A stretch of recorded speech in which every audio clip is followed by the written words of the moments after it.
Let's shift gears a little bit and focus on this story. A criminologist has warned that the country should expect more politically motivated killings as we get closer to the local government elections that are planned for October.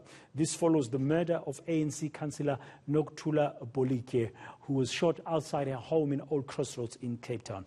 This wasn't the first attempt on Bolike's life. She survived a previous attack last year. Criminologist Guy Lamb joins us now to unpack this on the Midday View. Guy, good afternoon. Thank you very much for your time.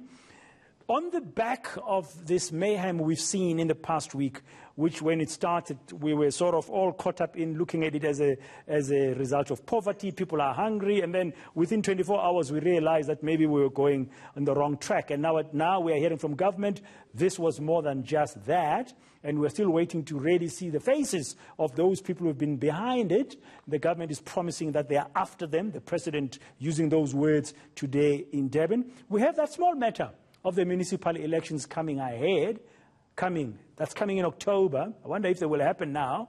But we are seeing this killing of this councillor in Cape Town, and it looks like things might get ugly before October. Or is that being alarmist? I don't think it's being alarmist at all. I mean, what we're seeing now in the case of KwaZulu-Natal and Gauteng had to do with tensions and conflicts within the ruling party, and those tensions and conflicts have spilled out into the wider society and particularly concentrated within the two provinces.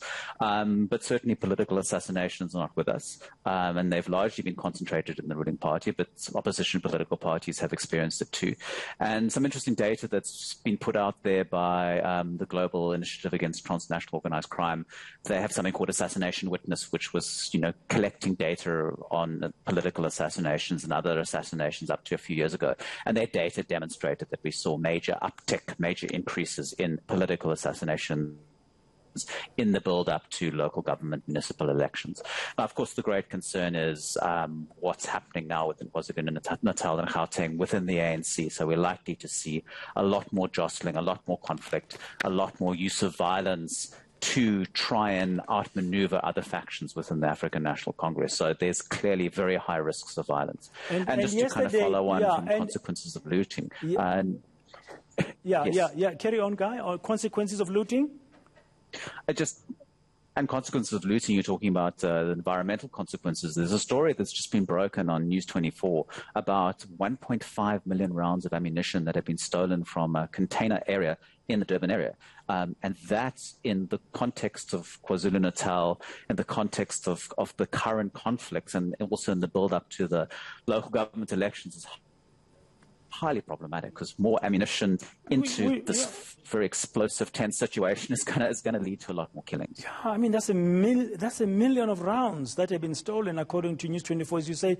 But I just recall yesterday, I don't know if you were watching, Guy, but yesterday we brought here live the Minister of Police, Bheki Cele, in Phoenix on the ground, where they're trying to resolve the racial tensions which have propped up there, which is a disgrace that people are now being racially profiled and being stopped just because they are black in the streets, which is on its own is just disgusting. But I understand the pressures and tensions people are under, but we can't resort to racism to resolve our challenges. I mean, we should leave that goes behind us as South Africans. But he said, in that briefing, he said, they've also heard that some people have stolen a box of bullets. And he said, are you going to eat the bullets? He was just talking about it just like that.